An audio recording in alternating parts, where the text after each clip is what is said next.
진행하는 금요 북토크 골목에서 만난 저자. 안녕하십니까, 북토크 MC 하승미입니다. 오늘은 금요 북토크 5번째 시간인데요. 혹시 여러분 세계 책의 날이 언제인지 아세요? 혹시 우리나라 책의 날이 있는 거는 아세요? 도서관 주간이 있는 건 혹시 아세요? 제가 알려드릴게요. 세계 책의 날은 1995년도에 유네스코 총회에서 정했어요. 어떻게 정했냐면 책을 사면 장미꽃 한 송이를 주는 스페인의 어느 지방의 기념일인 4월 20일로 정했다고 합니다. 그렇다면 우리나라의 책의 날은 언제일까요? 1987년? 10월 20일.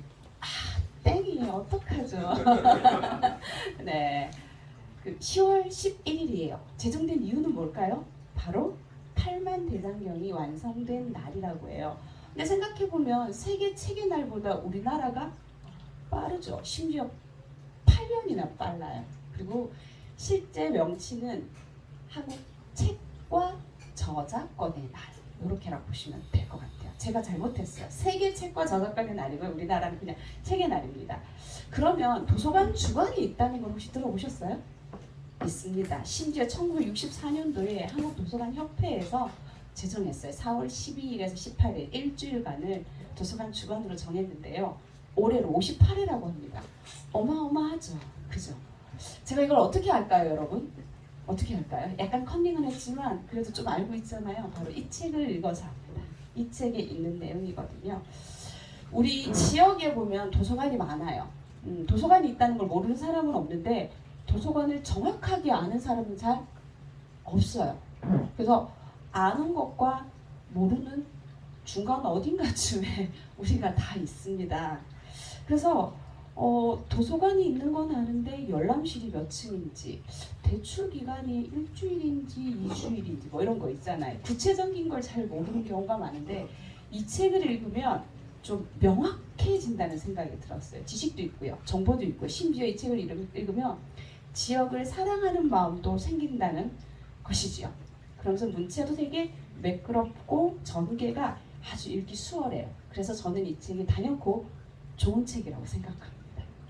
도서관은 살아있다. 젖을 아신 우리 대구광역시 수성구립융합도서관의 김상진 관장님께서 쓰신 책이거든요. 오늘 관장님 모시고 한번 이야기 나눠보겠습니다. 관장님 박수로 맞춰주세요.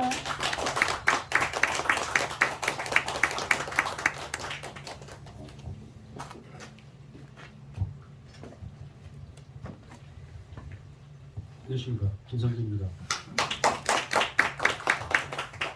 네, 와주셔서 감사합니다. 굉장히 뻘쭘하네요. 그죠? 오늘 유난히 뻘쭘합니다. 저도.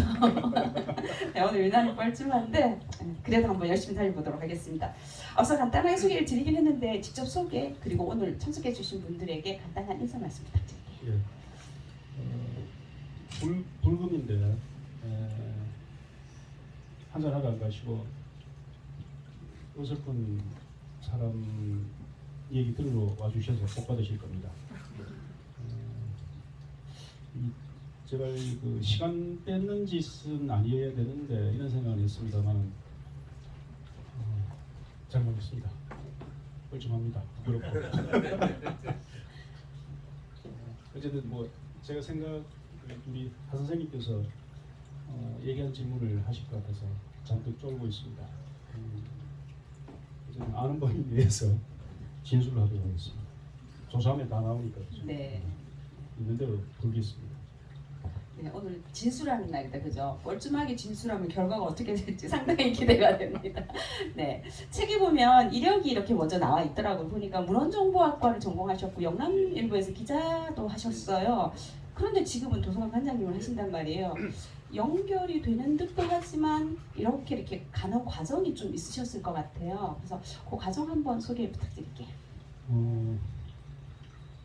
뭐 가는 과정이 뭐 유별스러운 건 아니고 그냥 먹고 살라고 하다 보니까 그렇게 됐습니다.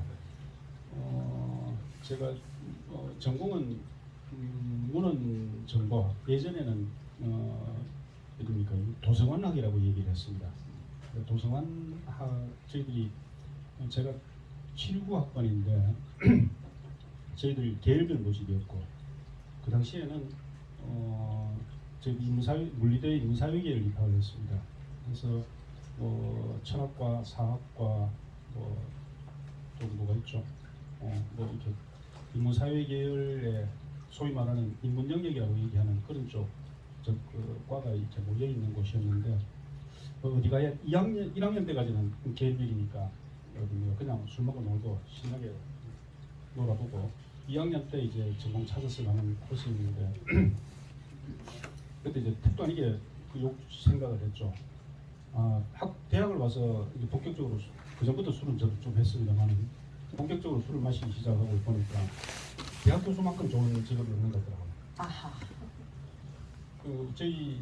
제가 영향을 많이 받았던 선생님이 고서지를 전공했는 윤병태 선생님이라고 계셨는데 이 선생님이 이렇게 술 드시는 거 아주 즐겨하셨어요.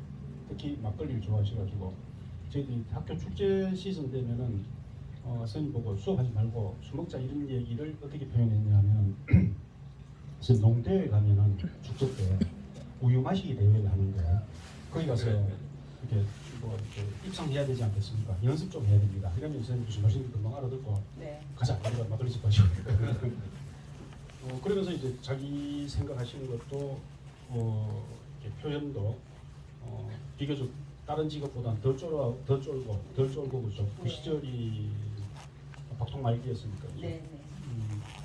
덜 쫄고 자기 소신껏 얘기할 수 있는 직업이고 또 어딥니까 학생들로부터 본인이 어떻게 처신하느냐에 따라서 존경도 받을 수 있고 또 외부에서도 잘 모르는 시민들은 대단하게 대우도 해주고 네. 이런 걸 보니까 야 나도 저런 거 했으면 쓰겠다 이런 생각이 들어가지고 근데 저희 과에는 그 1회 입학생이 74학번이었어요. 74. 네. 근데 그때 저희들이 2학년이 딱 되니까 74학번 선배들이 복학해가지고 군대 갔다 오고 복학해가지고 저희들하고 같이 수업을 하고 이랬는데 그 선배들 중에 보니까 대학원 가가지고 하더니 교수가 되고 막 이러더라고요. 그러니까 74년도에 한강이 나면은 저희 그러니까 도서관학과가 저희 학교가 유일했으니까 학교가 이제 팽창하는 시대였으니까 과가 신설이 많이 되고 그러니까 네. 교수를 많이 가더라고요. 아직까지 기자도 안 됐고 아직까지 관장님도 안 그렇죠, 됐고 그렇죠. 언제까지 아직 얘기가 많이 길다 그죠? 저기 날카로운 질문이 나오기 전에 시간 네. 보내고 8시 3분에 맞춰야 돼가지고. 그래서 야 나도 그럼 공부를 하면은 기회가 올 수 있겠다 이런 생각해가지고 네. 그쪽 과를 선택을 하고 공부도 좀 한다고 해봤는데 공부를 해보니까 제가 공부할 체질이 있더라. 아하. 술 먹고 놀고 먹는 거 좋아하고 네. 또 사람 친구들하고 울려가지고 세상 얘기하는 거 더 즐거워하는 것 같은 제 체질을 알고 네. 대학원 고성과 할 때까지는 붙어 있다가 네. 그 전공 쪽에 그리고 이제 신문사로 도망을 갔죠. 세상 공부한다는 핑계 대고. 네. 그래가지고 신문사 생활을 저는 한 28년 정도 하고 오래 정년퇴임 하셨네요. 아주 30년 하신 분보다 적잖아 그죠? 예. 네. 죄송합니다. 그런데 이제 그 정년난 그때가 그러니까 2015년 연말이 제 정년이었는데 그때부터 놀기 시작하면 마누라한테 두대 맞을 것 같고 대책이 없어가지고 돈 먹고 살아야 되기 때문에 이제 직장을 알아봐야 쓰겠다 이렇게 생각을 하고 제 생각에는 지금 자료에도 나와 있듯이 제가 어디니까 그 박사과정 수료만 했습니다. 논문 아직도 못 썼는데 그러니까 전공하고 다르니까 다른 신문사에서 일을 하니까 논문 쓸 아이템도 못 찾고 이랬던 상황이라 가지고 논문을 쓰고 네. 학위를 가지고 어디 맞벌이를 해야 되겠다. 네. 이렇게 생각을 했는데 그 기회가 생각보다 빨리 왔습니다. 그해 가을에 2015년 가을쯤 해가지고 관장님은 모집 공고가 나가지고 네. 이렇게 원서를 냈는데 운 좋게 됐어요. 그래가지고 도서관에 와서 일하게 됐습니다. 그러시구나. 그러면 밥벌이 하려고 기자님이 되셨는데 얼떨결에 관장님 되셨네요. 그렇죠. 또 밥벌이 하려고 또 아, 관장님 되죠. 예. 인생은 그런 것 같습니다. 어쩌다 보면 되는 거다, 그죠? 네. 그렇지만 결코 그런 내용이 아닌 훨씬 더 깊고 예리한 이야기가 있으니 이것은 어디까지나 이풀기라고 생각하고 넘어가도록 하겠습니다. 네. 오늘 저자님과 함께 나눈 이 책은 2021년 10월 정확하게 한 1년 전에 그렇죠, 1년 됐더라고요. 도서관은 살아있다인데 이 부제가 지역사회 플랫폼이에요. 이 책을 집필하시게 된 동기라든가 어떤 내용이 있는지 아주 간단하게 설명 부탁드릴게요. 집필 동기는 특별한 것입니다. 이것도 역시 뭐 어쩌다 보니까 쓰게 됐는데 그 언론사 후배가 편집국장이 되는 언론 신문사가 있었어요. 그래가지고 이 친구가 김 선배 그냥 놀지 말고 도서관, 이 친구는 분명히 그렇게 생각했어요. 도서관이라고 그러면 예전에 저희들이 또래들이 생각했던 독서실, 예전 책 배정 수준 그만 입만 가가지고 놀기 좋아하고 하니까 팽팽 놀 거다 이런 생각을 했는지 가지고 놀지만 말고 칼럼 하나 써보죠 이러더라고요.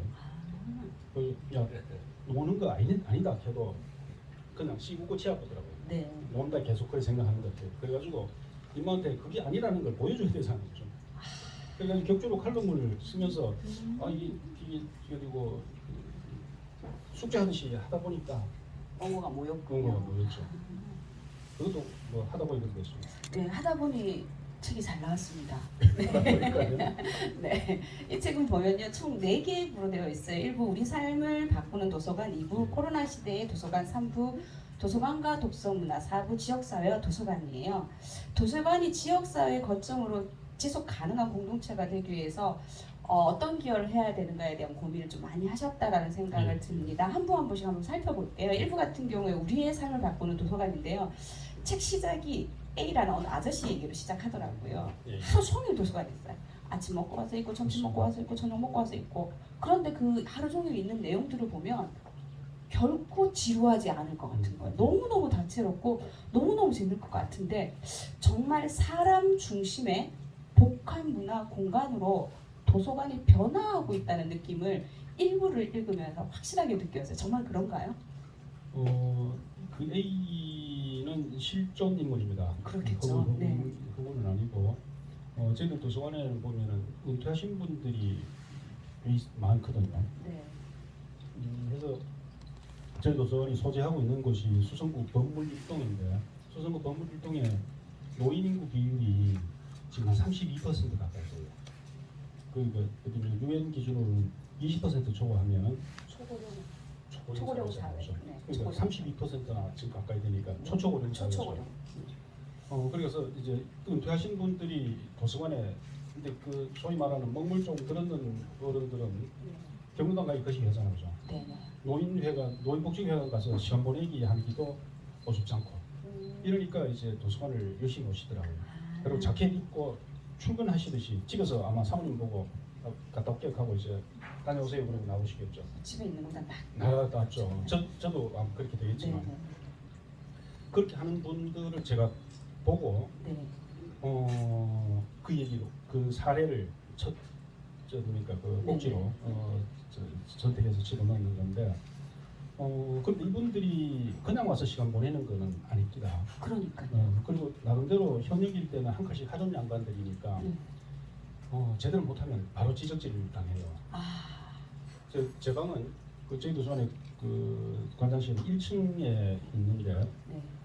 들어오셔가지고 뭐 일을 그렇게밖에 못하느냐 그런 톤으로 이제 막 질책도 하시고 이러거든요.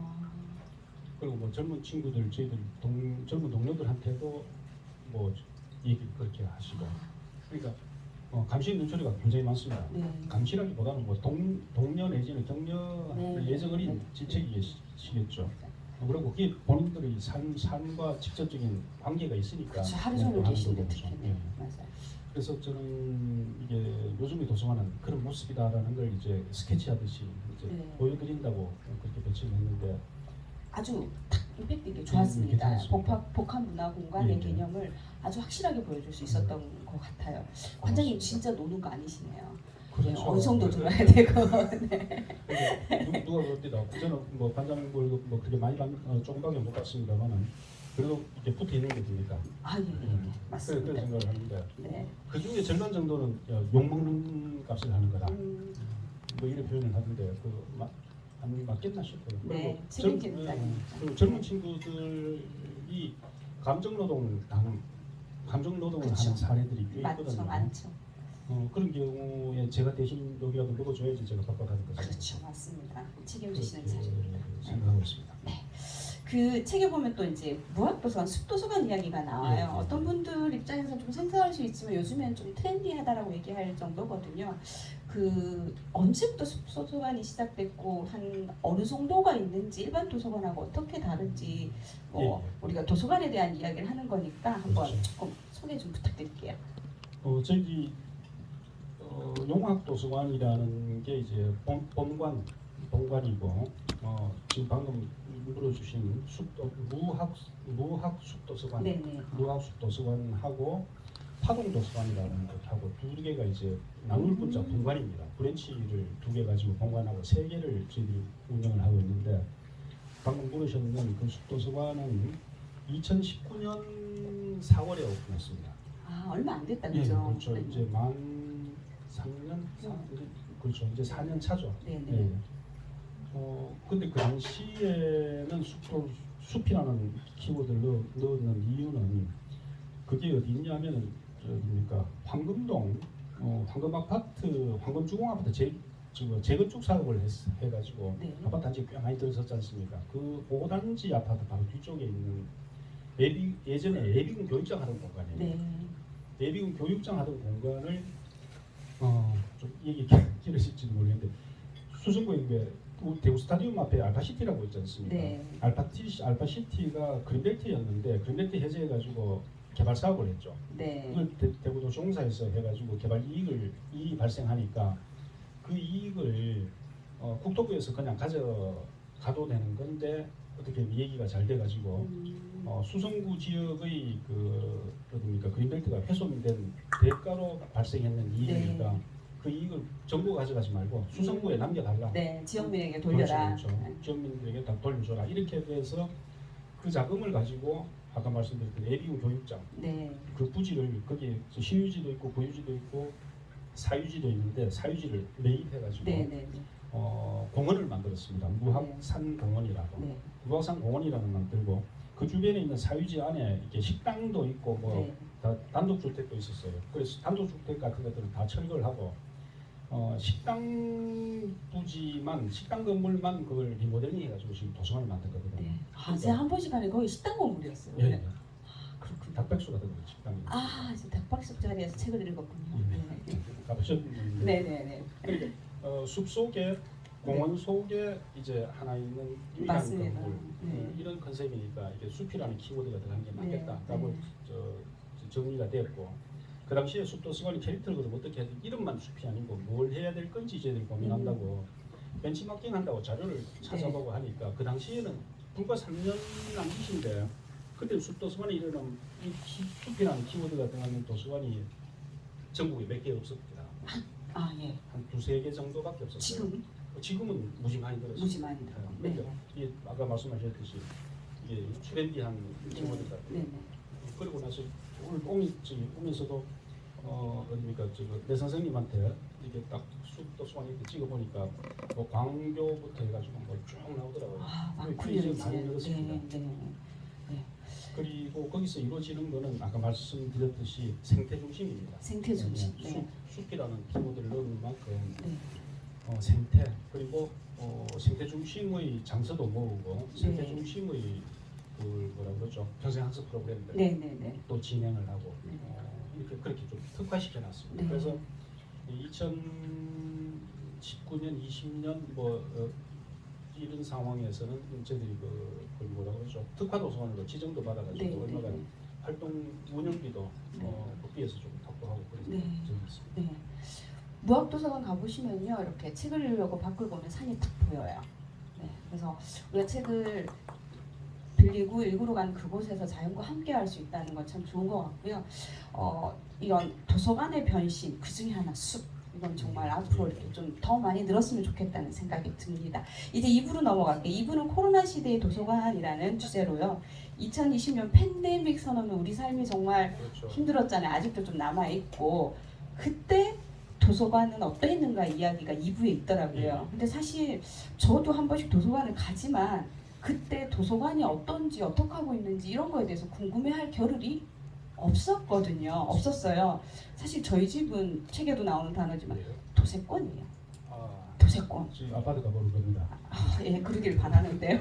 저희 집에서 직선거리 100m 정도밖에 안 돼요. 그래서 창문을 열면 저쪽 창문에서 서로 얼굴을 마주할 수 있을 정도의 거리인데 한 번씩 밖에도 못 나가고 밖을 바라보다가 도서관을 보면 불이 꺼져 있거나 사람들의 미동이 없는 것 같아요. 그래서 좀 많이 안타까웠는데 실제 도서관은 이 팬데믹 상황에서 어떻게 운영됐나요? 이게 지금 하 선생님 말씀해 주시는 게 시민들이 보는 시각 그대로죠. 문 닫아두고 네. 안에서 저끼리 노는구나. 네, 출근을 하는가 싶기도 하고. 출근도 안 할 거야 내 생각에. 네. 그렇죠. 근데 그 예상과 달리 이렇게 수성목 가면 오리들 이렇게 동공 떠 있으면은 걔들은 껍데기는 보면은 이렇게 떠 있는 거 평화롭게 왔다 갔다 하는 것 같은데, 그렇죠. 물갈퀴지 네. 진짜 물속에서 땀 나도록 졌잖아요, 그렇죠. 네네. 그런 상황이었습니다. 비유를 하자면 네. 그런 표현도 얼핏 맞아요, 제가 맞아요. 안에 쓴것 있습니다. 같은데 문을 닫아두니까 첫째 문을 닫았을 때 해야 될 일들이 꽤 있거든요. 예를 들면 저희들은 크게 이제 직접 서비스라는 영역하고 간접 서비스 영역인데, 직접 서비스는 시민들이 눈에 보이는 서비스 영역이지만 그렇게 서비스하기 위해서 물 밑에서 작업해야 될 것들이 네. 있잖아요, 그죠? 네. 뭐 그런 것들이 적잖이 있는데 노가다 일들이 있는데 네. 주로. 네. 근데 그 일들이 그 시기에 집중적으로 이루어졌고, 네.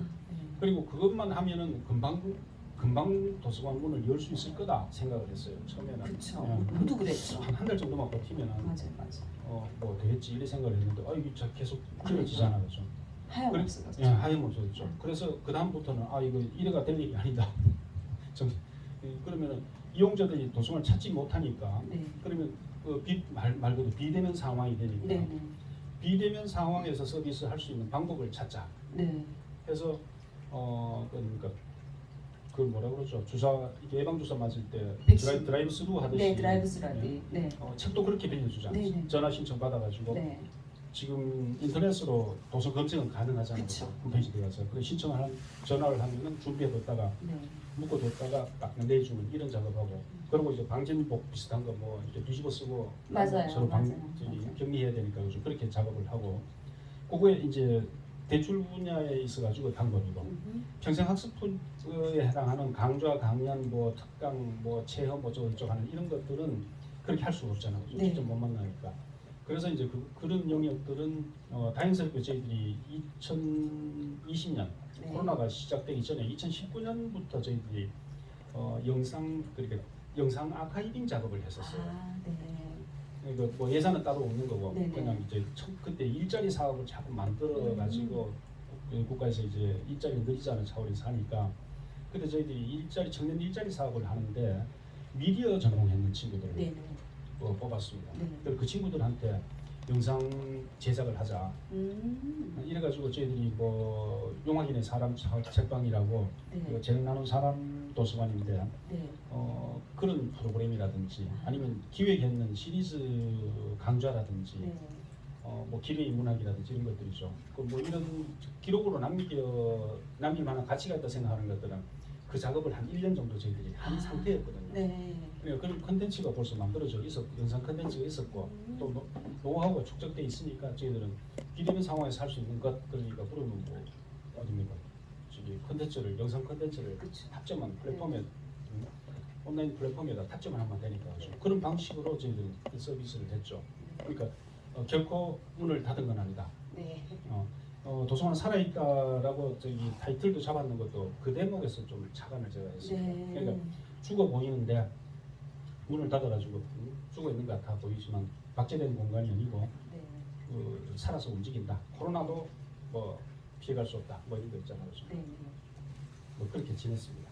책을 읽으면서 저도 그랬어요. 사람은 움직이지 않는구나 이런 생각을 들었던 게 조금 미안할 만큼 나름 참 많은 활동들을 하고 고민을 하셨다는 생각이 책을 통해서 느껴졌어요. 그럼에도 불구하고 이 코로나가 4차 혁명이 좀 더 당겨지는, 그렇죠. 예. 다행인 건 우리나라는 좀 발달 빠르게 대응할 수 예. 있었던 것 같아요.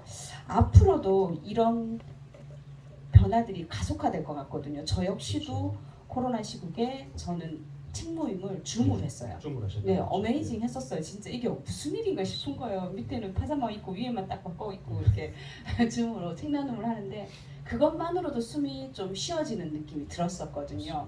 그렇다면 비대면과 대면을 다 경험했던 이 도서관이 이제는 함께 가야 되는 시대가 되었잖아요. 앞으로는 이제 도서관은 어디로 갈까요?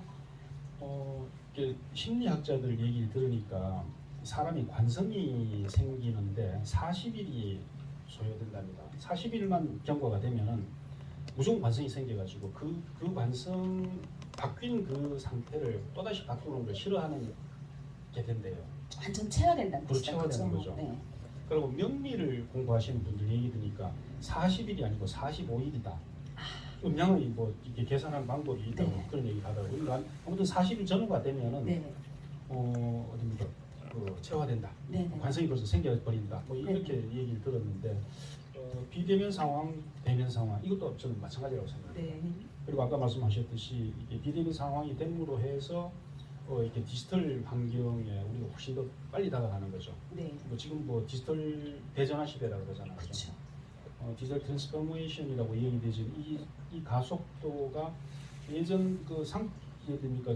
학자들마다 얘기는 다르지만은 한 10년 걸려야 될 그 진행 속도가 그 코로나 통해 네. 한 1, 2년 1, 만에 2년 사이에 확 갔다는 거죠. 그리고 우리나라가 컨텐츠는 부족하더라도 망은 하드웨어는 그치에 맞춰져 있잖아요. 엄청난 그렇죠? IT 강국이고 그렇죠. 근데 이제 삑사리를 내서 문제죠. 네. 백업 안 하고 이러니까 이제 네. 카카오 같은 네. 경우가 생기는데 어쨌든 그런 것들을 기반으로 해가지고 빠른 속도로 지금 진행이 된 상황이다 보니까 여러 가지 문제점이 이제 발생을 하는 거죠. 그냥 서비스만 대면 서비스, 비대면 서비스를 관성이 생겼으니까 지금 그런 비대면 단절하겠다. 그러면은 벌써 비대면 서비스에 체화된 분들은 왜 또 서비스를 안 해주나 얘기 나올 거니까 이 두 가지를 하이브리드로 같이 가져가야 될 거다 이런 상황하고 또 하나는 뭐냐면은 상황이 그렇게 바뀌니까 특히나 어딥니까 디지털 알고리즘이 작동하는 영역들 있잖아요. 네. 지금 소위 말하는 맞춤형 서비스 네. 또는 취향 저격형 추천 네. 서비스. 네. 이게 이제 큰 병폐라는 거를 이제 확인이 되는 거죠. 초기 단계에는 디지털 리터러시, 디지털 문명을 극복하자라고 저희들이 프로그램도 개설하고 했는데 그거는 그것보다가 차라리 디지털 스마트폰을 좀 활용할 줄 몰라도 네. 모르는 것보다가 스마트폰을 활용하면서 유튜브 들어가가지고 그릇된 정보에 휘둘리는 삶이 더 그쵸, 심각한 그쵸. 게 되잖아요. 그죠? 그러니까 디지털 리터러시하고 미디어 리터러시를 동시에 이렇게 극복할 수 있는 방안들, 다시 말하면 디지털 역량을 키워야 되는 과제가 맞아요. 눈앞에 네. 떨어진 거죠. 근데 관공서에서 통상 지방자치단체에서 운영하고 있는 디지털이 아닙니다. 정보화 교육장이라고 정보 교육장. 정보화 교육장. 네.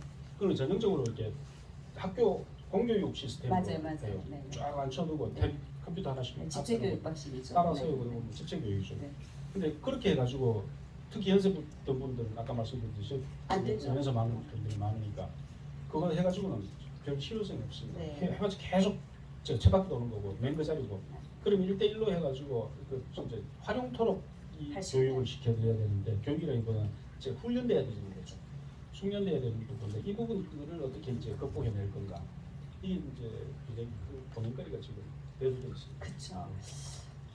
정보도 시스템도 이제 너무너무 많은 시대인데 이 안에서 이것을 어떻게 잘 선별하고 구분해서 맞습니다. 나에게 맞는 것을 선하게 활용해서 성장해 나갈 것인가 그것을 좀 다뤄놓으신 것 같아서 네. 저는 정말 기뻤고요. 그래서 도서관이 이제 책만 빌려주고 프로그램만 돌리는 곳이 아니라 국민의 지역민의 어떤 온라인상에서의 건강한 문화를 만들어가는 것에 대한 고민이 시작되었다 그래서 정말 반가웠습니다. 2부 내용에서 책에는 없는데요. 지금 언택트와 관련된 얘기가 나와서 제가 지난주 초에 신문 뉴스를 봤습니다. 깜짝 놀랐거든요. 여러분 아시죠? 우리 지역에 있는 도서관에 없는 책을 다른 지역에서 빌릴 수 있잖아요. 그걸 상호 대차 서비스라고 하거든요. 그러면 그렇죠. 오늘 신청하면 5일쯤 지나면 와요. 그런데 오늘 신청하면 내일 오는 방법이 생겼어요. 그거를 용학도서관에서 시범했는데 그게 뭐냐면 드론 책 배송이 시작됐어요. 지금 하고 있는 거 맞죠? 제가 들어가 봤는데 홈페이지에 팝업도 뜨던데. 그러니까 이게 기사도 지려고 그랬는데 그거는 영업 비밀인 대목이 있습니다. 근데 뭐 이걸 이 얘기를 안 하면 제가 양심의 가책을 받을 수 있겠다 싶어서 그 말씀을 드렸는데 전혀 강요하지 않았습니다. 네, 강조하고 있습니다. 네. 이거 저희 보도 자료가 잘못됐거나 아니면 저도 기자 생활을 했습니다만 기사를 쓰는 친구들이 그 사실관계 확인이 좀 덜 된 부분이 있어요. 아 그래요? 네. 무슨 어떤 대목이냐면은 기사에 어떻게 나왔냐면 책을 대출 받으려고 상호 대차를 하려고 그러면은 닷새는 걸리는 게 네. 닷새 걸리는 게 이제 어딥니까 하루 만에 된다. 네. 뭐 이런 투로 얘기가 돼 있는데 그거 아닙니다. 이전까지도 네. 이전에는 상호 대차 서비스를 그 차량으로 운영을 하는데 오늘 신청하면 내일 받을 수 있었어요. 그러니까 소요 시간은 만 24시간 정도. 네. 날짜로 치면 하루 이틀 이렇게 되는 거였는데 그걸 이제 당일날 처리한다. 이게 이제 팩트인데. 그 팩트는 그럼 오류라고 정정하는 거로. 그죠. 그리고 언론이 죄송합니다. 언론이 보도를 했는지 이거는 저희 도서관을 우습게 하는 짓거리입니다. 그러면 시민은 그런 생각할 거잖아요. 야 무슨 도서관이 책 상호대차한테 책 신청해놓고 닷새나 기다려야 되는 도서관이 어디 있었노? 고정하시고요. 흥분 안 할 수가 없죠. 오일이 중요한 거 아니고 지금 드론이 중요해요. 저는. 예. 그 대목 네. 정확하게 정정하셨습니다. 오일 아닙니다, 여러분. 그래서 제가 SNS에다가 네. 이거 아닙니다. 라고 저 혼자 소극적인 방법으로 항의도 해보고 있는데 근데 드론 가지고 이제 배송을 한다. 이게 지금 100% 처리가 되는 거 아닙니다. 그럼 지금은 시범사업 네. 이렇게 할 수 있는가 테스트하는 거예요. 지금 보니까 무학도서관 무학하고 그 장애생활체육센터까지 이렇게 가는 정도가 하더라고요. 용학도서관 봉헌하고 하는데 이건 테스트 단계인데 또 한 번 더 욕 비슷하게 하겠습니다. 어떤 작자가 이걸 뭐 전부 다 하는 것처럼 이제 바람을 잔뜩 잡은 거예요. 네. 부풀려져 가지고 근데 저도 기자 생활 저는 특히나 어리하게 기자 생활을 했습니다. 천지를 모르고 그래가지고 보도자료 받으면 사실 확인 안 하고 그냥 그냥 엎어가지고 쓰기로 한 양심 선언도 하는데 그런 과정이 있으니까 이게 그렇게 되는 거죠. 거기다 부풀린 작자들의 의도가 있는 거고 그게 누구지 지금 물색 중입니다. 잡아가지고 뒤통수 때리려고.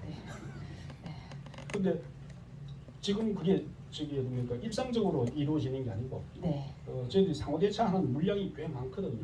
물량이 꽤 많은데 그 중에 일부입니다. 극히 일부분입니다. 그런데 그게 뭐 모든 걸 다 커버해 주는 것처럼 부풀려져 있다는 거. 알겠습니다. 제가 이런 자리에서 얘기하는 게 적절한지 아닌지는 모르겠습니다만 그래도 사실에 충실해야 됩니다. 네.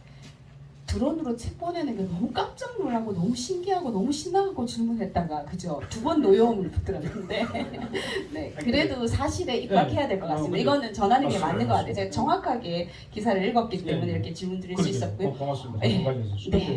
그 드론으로 하면은 여러 가지 장점은 있겠죠. 시간은 이틀 걸리든 그러니까 어찌됐든 줄겠죠. 어찌됐든 시간을 줄겠죠. 세이브할 수 있다 이거는 있는데 비용이 많이 들어요. 그렇겠죠. 근데 비용 대비 소위 말하는 지금 그 가성비라고 그럽니까? 비용 편익 측면에서 회시분석에서 뭐 이런 것들도 감안하지 않을 수가 없죠. 그래서 그 프로젝트는 테스트하는 프로젝트는 저희 도서관처럼 가난한 도서관에서는 그거 못합니다. 그거 하는데 억대 들어요, 억대. 그래가지고 그 돈 가지고 차라리 도서관 제대로 미안합니다. 좀 똑같이 했습니다. 알겠습니다. 드론 택배 배송은 앞으로 미래를 위한 시범이고 그 큰 돈은 일단 도서관의 다양한 어떤 지역사회 플랫폼으로서 활동할 수 있는 예산으로 더 많이 써달라는 메시지로 정리를 하고 넘어가도 될까요? 네, 알겠습니다. 3부는 도서관과 독서 문화입니다. 그 다양한 독서문화 확산을 위해서 이렇게 활동하신 내용, 사업하신 내용들이 되게 많이 있어요.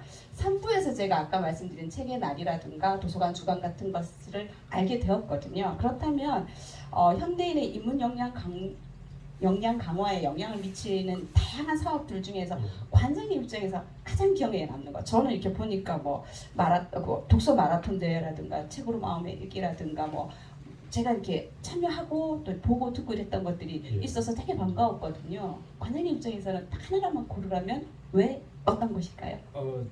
저기 하나만 고르라 그러면 못 고를 것 같습니다. 아 예. 손가락 다 아파가지고. 아 어떡하지? 근데 저희 뭐 그걸 떠나가지고 네. 뭐 프로젝트를 얘기하기보다는 저희들 젊은 동료들, 네.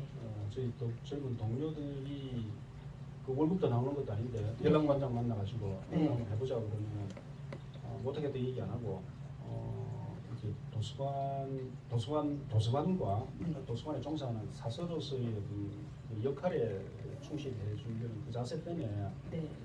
그나마 이제 욕하는 사람이 있겠죠. 욕을 좀 덜 먹는 상황이 있다는 생각이 듭니다. 그래서 그 중에서도 결국은 이게 저희 부제로도 지역사회 플랫폼을 되어 있는데 지역 주민을 우호 세력으로 만들지 않고는 공공도서관, 특히 지역사회 주민에게 봉사하는 도서관이 존립 자체가 위험합니다. 그렇죠. 예. 그렇죠.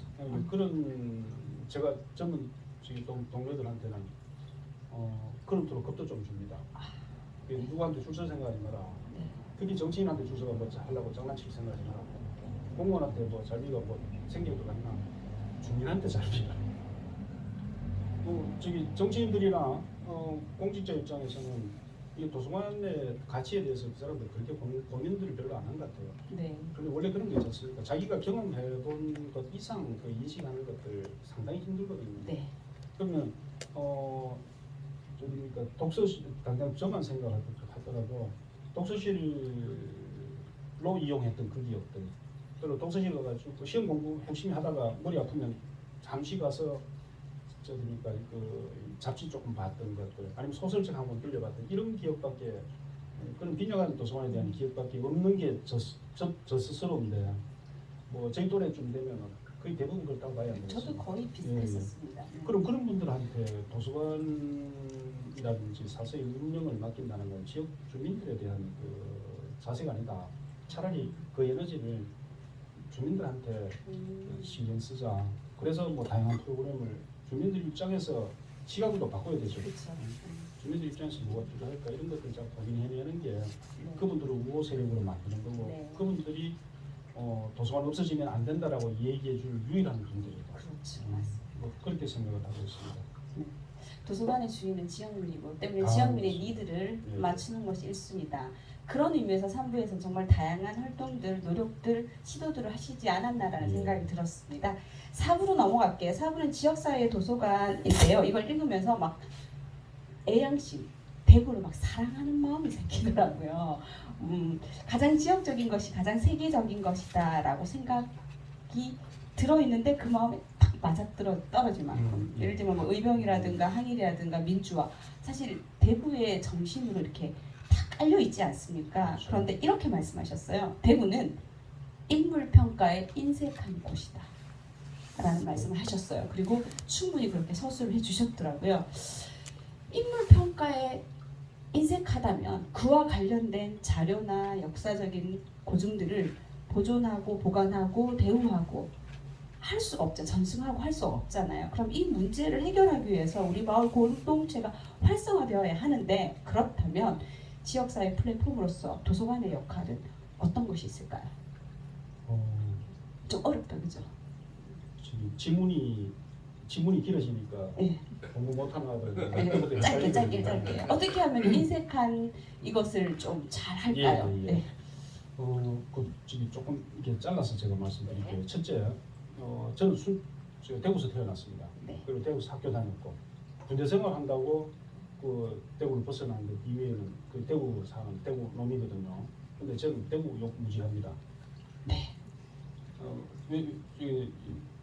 대구 당장 저도 뭐 책임이 있죠. 책임이 있는데 우리가 이렇게 대구에 대한 자긍심이 첫째 없다는 부분들, 그리고 자긍심을 가질 기회도 없었고, 우리 대구 사람만큼 대구를 공부하지 않는 사람들도 드물 거다, 저는 그렇게 생각합니다. 그래서 대구의 정체성이 무엇인지 이 부분에 대해 가지고도 함께 생각을 해봤습니다. 이게 뭐 공직자 여기 계실지 모르겠는데 저 그런 표현합니다. 대구시청 공무원 이렇게 핀 달고 있는 거 그거 당신네들 뭔지 아느냐? 그 세모꼴로 생긴 게 팔공산이지 않습니까? 그리고 대구시청 전화번호가 053 지역번호에다가 국번이 8039이거든요. 그것도 803이에요. 아, 803이랍니다. 네. 그런데 아. 그걸 감안해서 803을 이제 그렇게 어딥니까 803이라고 붙인 건데, 그런데 803 지금 국립공원 추진한다고 얘기를 하고 있는데 지금 경북 도립공원이잖아요, 그죠? 그리고 면적도 동구 쪽에 이렇게 살짝 걸쳐져 있지. 그러니까 경산, 칠곡, 분이 뭐 이게 훨씬 더 많지 않습니까? 뭐 80% 이상 될 거예요. 그런데 803에 있는 그 갑바위 선본사 소유인 갑바위 정도 돈 되는 것 같으면 803을 경북도에서 야단 났을 겁니다. 넣어가지고 쓰느냐고. 별 내가 없으니까 그냥 쓰든 말든 던져놨는 건데. 근데 대구가 대구의 그 산도 아닌 일부 걸쳤는 그 산을 가지고 대구 거라고 그 상징화시키고 그걸 대구시청 공무원들이 피인으로 쓰고 국번으로 쓸 정도 같으면 대구의 정체성을 우리 스스로 모른다는 거죠. 네. 딱 짚고 있다는 거죠. 네. 그래가지고 저는 이게 또 이렇게 싹 이게 더워지기 시작하는데 아 우리 정말 이래 살아서는 안 되겠다. 라고 전에도 생각했습니다. 네. 저 조공장 있을 때도. 네. 근데 그때는 질타하는 거죠. 네네. 공무원이 그것도 못하느냐. 뭐 네. 생각 가진 시민들이 이래가 되나. 시민의식을 향양해야 된다. 저쪽 하고 뭐 말 안 되는 저도 못하는 짓거리 그냥 뭐 술 먹고 수설수설했는데 도산에 와 보니까 우리가 하자. 그쵸. 그 호흡이 맞는 우리 젊은 동료들이 있으니까 같이 해보자 이런 현장이 생기니까 그게 저는 제일 행복했습니다.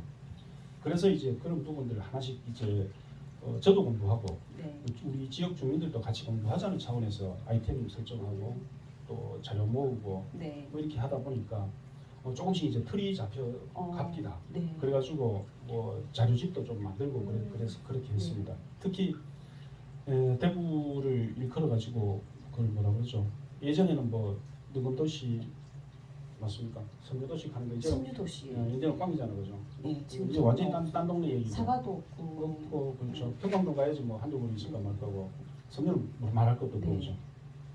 그리고 그때 또 하나 붙었던 게 뭐 미인의 도시 이런 말을 있었는데 요즘 그거는 아직까지 유효하다고 믿고 싶습니다. 말하려다 참았는데 탁 집으신다, 그죠? 옆에 미인이 있는 걸로 치고 넘어가죠. 네, 감사합니다. 네. 뭐 그런데 네. 그거 아닌데 네. 그게 빠져나간 자리에 지금 불려지는 건 그거지 않습니까? 꼴통도시하고 고담시티. 이 분명히스러운 것만 네. 이렇게 남았는데 그 대구 사람 입장에서 자존심 상하잖아, 그죠? 우리 그렇죠. 대구가 이런 데는 아니었을 건데 네. 뭐 그런 문제 의식에서 이제 찾다 보니까 그거 아니더라. 아까 네. 말씀해 주신 것처럼 네. 의병운동이라든지 뭐 항일 독립운동이라든지 민주운동 이런 거 다 알고 있는 건데도 불구하고 이게 맥락을 제대로 잡아가지고 얘기해 주는 학교 선생님 계시죠? 이 선생님 계시는데 학교에서 그런 거 안 가르쳐 주잖아, 그죠? 입시 공부만 뭐 공부라고 생각하고 왜 책 읽느냐 공부해야지 뭐 이런 학교 같으면은 저는 공정 유지 요즘 신뢰하지 않고 있습니다. 그리고 교육부 장관이 아니라 갖고 우리끼리 얘기를 좀. 아무튼 그게 대구의 현실이라는 거죠. 네. 그래서 답답한 놈이 생판다고 우리끼리라도 좀 파보자. 뭐 네. 이래가지고 지금 작업을 하고 계시는 하고 거지. 있는 겁니다. 네네. 제가 무슨 얘기 하려고 그랬다 그랬죠. 도서관의 역할이요. 그래갖고 우리는 뭐 할까? 아 이거 네. 흥분하니까. 와. 그래서 이제 그런 맥락에서 이제 진행을 하는데 네. 궁극적으로는 그런 것 같습니다. 이제 궁극적으로는 우리 밖으로 찾아 먹으려고 그러면 네. 또 우리가 사는 이 도시가 제대로 된 도시의 역할을 하려고 그러면 네. 시민의 역량이 배양돼요. 네. 이게 뭐 지금 뭐 지방자치하고 뭐 요즘 요란 떨어도 제 기억에는 1991년도에 단체장 선거는 안 하고 지방의원 선거만 하면서 지방자치제가 부활됐다. 뭐 그거 시민들이 쟁취했는 거 아니지 않습니까? 네. 역량에서 투쟁에서 얻어낸 것도 아니고 그냥 네. 정치권의 시혜였잖아요. 그리고 실질적으로 운영도 안 되고 있는 거고 네. 그런 특히 대구가 이렇게 누구 안다에 매몰돼 있고 누구 알면 다 해결되는 시절도 어두운 시절도 있었으니까 그렇겠지만 그 관성을 극복하지 못할 것 같으면은 미래가 없는 거죠. 그리고 우리 애들한테 우리 후배들한테 아버지 또는 형님 그 시절에 뭐하고 살았는가 얘기 들으면은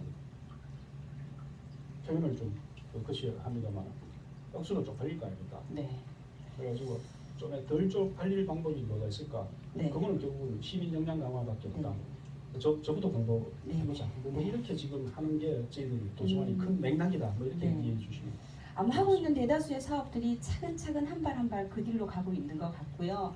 멀리 갈 것도 없이 지금 이상한 나무, 이 라일락 나무 자체도 지금 그 연장 맞습니다. 생산에서 알려지지 않은 것 같다는 생각이 듭니다. 라트도 바로 그런 마찬가지 공간이죠. 맞습니다. 예. 맞습니다. 그래서 여기서 하는 게 엄청나게 의미가 있다고 생각을 하고요.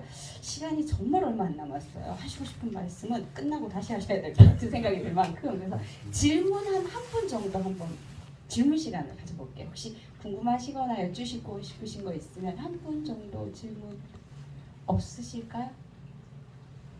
와우, 우리 저자님께서 예, 감사합니다. 질문보다 네. 대화의 활기를 좀 내기 위한 말씀을 드릴게요. 네. 저희들은 최근에 이렇게 대화를 오순도순하는 모습을 집에 가서 항상 봅니다. 청문회를 보고 있죠. 오늘도 두 분의 말씀이 우리 청문회가 이런 분위기의 말씀 대화가 되면 좋겠다. 첫째, 네. 그걸 한번 느꼈어요. 감사합니다. 또 오늘 평소에 제가 관장님하고 자주 뵙기도 하고 가까이 지내기도 했는데 오늘 한 4, 5m 보니까 한동훈 장관님하고 머리만 좀 감았으면 좀 닮았다. 이런 모습이 보이. 그동안에 박물관은 살아있다. 우리 영화를 봐왔습니다. 밤에 박물관에 박제된 어떤 유물, 그 다음에 동물들도 살아 숨쉬고 가끔 저도 용학도서관에 가서 보면 그야말로 도서관 안에 살아있다. 오늘 우리 관장님 말씀이 진짜 살아있는 말씀으로 아마 아주 활성화된 모습을 보여주시고 그래서 책의 도서관이 아니고 그야말로 책을 빌리는 도서관이 아니고 문화를 요즘은 빌리고 주고받는 도서관이다. 실제로 그렇게 아마 느껴왔는데 마침 올해 이런 책을 써서 가지고 더더구나 이 도서관이라는데 또 우리 그 관을 하시는 관장님이라는 모습이 진짜 우리 살아 숨쉬는 문화의 한 주역이다. 아마 올해 세종 도서상을 받기도 하고 국내에서도 아마 처음 이런 길을 열어주시지 않았나. 앞으로도 아마 그런 모습을 아마 보기 되기를 바라고요. 하나의 꼭 직접적이지 않습니다.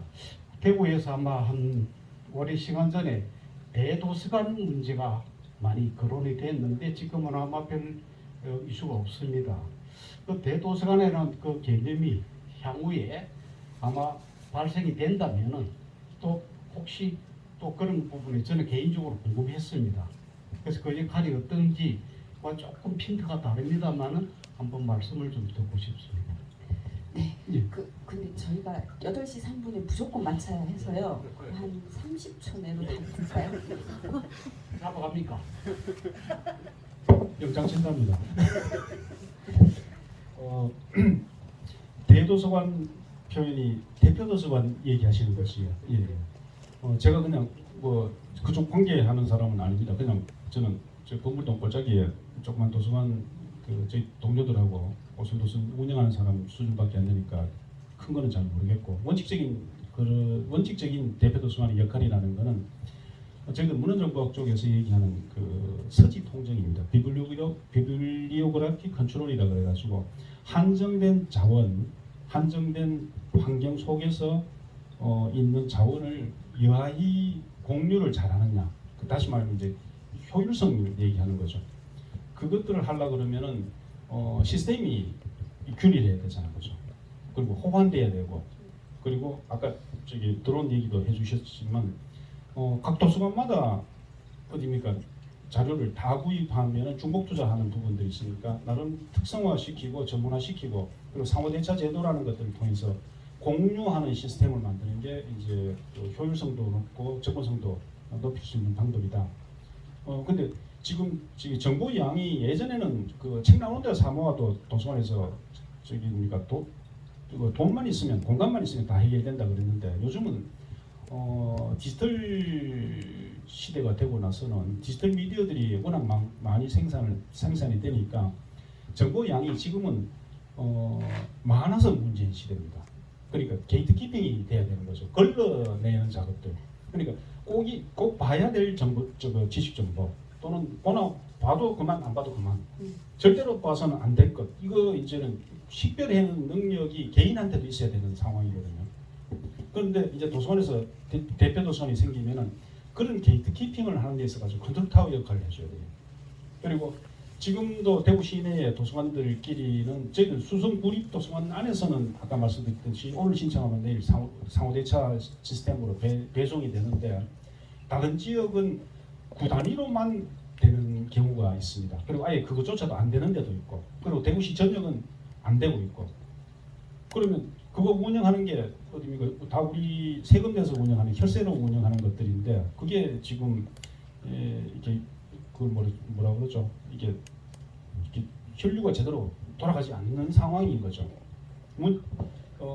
그러면 지금 대표 도서관이 제 기능을 하자면 만들어지면은 그것부터 이렇게 혈맥에 뚫리게 하는 작업, 그게 이제 첫 번째 역할이라고 생각을 합니다. 그리고 아까 말씀드렸던 게이트키핑하는 것들, 선별해내는 것들, 그리고 그게 대구의 지식 정보 내지는 문화를 기록 문화를 상징할 수 있는 랜드마크로, 건축물로서의 랜드마크도 의미가 있겠지만도 가치면이나 기능면이 있어가지고 랜드마크 기능을 수행하는 것, 뭐 이게 돼야지 대구가 그 어디입니까? 제가 초조 대장경 동안됐고 조선시대 고려시대 때 얘기고 조선시대 때 경상감에서 영영장판들 이용해서 영영본이 나온 것들, 현대로 와서 남산동 인쇄목록들 그리고 북성로 침산동 일대에서 있었던 88 인쇄기 인쇄기계 산업들, 그리고 지금 있는 성서의 어딥니까 그 출판 산업 단지들, 뭐 이렇게 이어지는 대구의 그 정체성, 꼴통이고 어딥니까 고담시티만이 아니고 대구를 나타낼 수 있는 역사적인 맥락이 바로 그런 것들인데, 이런 것들에 대한 우리의 자존심을 지켜낼 수 있는 역할을 하는 게 바로 대표 도서관이 해야 될 역할이다. 뭐 저는 그렇게 생각하고 있습니다. 저자님 하시고 싶은 말씀 진짜 많다, 그죠? 큰일이다 오늘. 밤을 샌 것 같은데 처음으로 시간을 넘기는 이력을 오늘 만들 것 같습니다. 대표 도서관이 양적 지휘적 컨트롤 타워가 될 수 있었으면 좋겠다는 생각이 들고요. 마지막 인사하도록 하겠습니다. 참석해 주신 분, 책을 읽으시는 분 혹은 도서관 이용자분 누구라도 좋으니 간단하게 인사 말씀, 끝 인사 말씀 부탁드릴게요. 예, 어쨌든 저 때문에 번거롭게 모의 시식에서 죄송합니다. 먼저 죄송하다는 말씀드리고 고맙습니다. 도서관에 대해서 그렇게 뭐 이게 무슨 권력이 있는 것도 아니고 무슨 돈이 많은 동네도 아니고 저는 뭐 저희들끼리 친구들끼리 같이 어울리면은 뭐 늘 그런 얘기합니다. 돈도 백도 없는 놈이 뭐 도서관 가가지고 있는 거 아이가 하고 이래 막 자조적으로 얘기하면서 성질도 좀 내고 이러는데, 이 매갈이 없어 보이는 이 공간이 결국은 아까 말씀드렸듯이 우리 시민의 역량을 키울 수 있는 문턱이 아예 없는 공간이다. 이렇게 돼야 된다고 생각을 합니다. 그래서 조금 이용하면 우리 세금 내는 빈 뜯기는 거 본전 못 찾는 거고, 제대로 이용해야지 본전 찾는 거고, 더 이용해가지고 건지는 게 있는 공간으로 좀 활용해 주셨으면 이거 누굴 위해서가 아니고 우리 정부를 위해서 꼭 필요하다 이렇게 부탁드리는 걸로 제가 마무리 짓도록 하겠습니다. 네. 고맙습니다.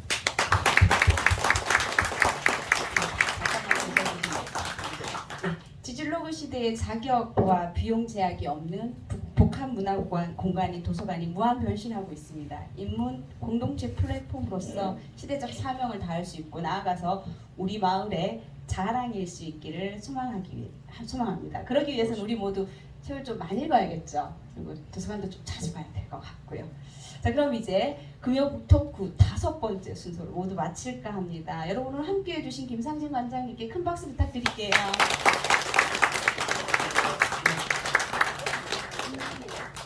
다시 앉아야 됩니다. 요거에다 클로징 멘트를 좀 제가 해야 됩니다. 네. 도서 출판 학위사가 준비한 금요 북토크 그 5번째 순서를 모두 마치도록 하겠습니다.